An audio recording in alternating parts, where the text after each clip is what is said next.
আসসালামু আলাইকুম। আজ 26শে মে বেলা 1:30।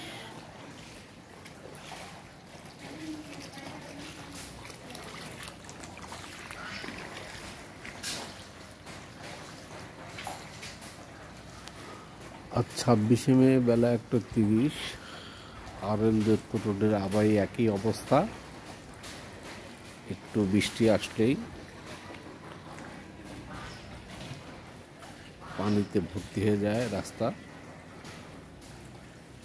মানুষ নামাজ পড়তে যাবে, নামাজ পড়তে যেতে পারতেছে না, এই নোংরা পানি।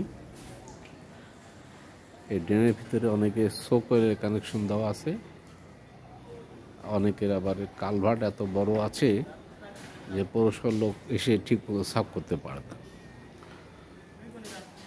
কালভার্ট স্থাপনের একটা নীতিমালা থাকা দরকার, যেখানে পৌরসভার লোক এসে সঠিকভাবে সাফ করতে পারে।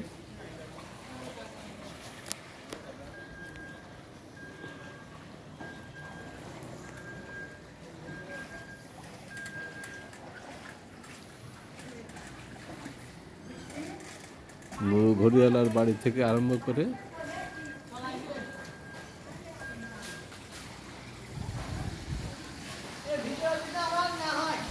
নারায়ণপুর মসজিদ পর্যন্ত।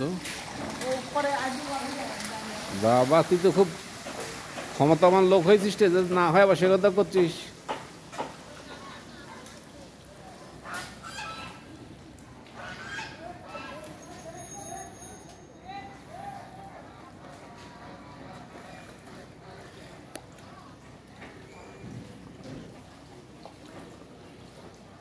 বৃষ্টি ছেড়ে গেছে, 1 ঘন্টা হয়ে গেল, এখনো পানির একই অবস্থা, পানি নামছে না।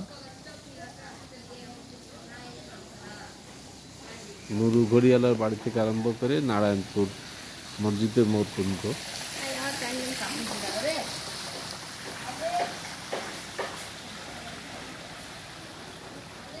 RL দত্ত রোড, পাবনা সদর, এই একই অবস্থা। প্রতিনিয়তই একটু বৃষ্টি আসলেই পানি আমাদের ঘরের ভিতরে ঢুকে যায়। আসসালামু আলাইকুম।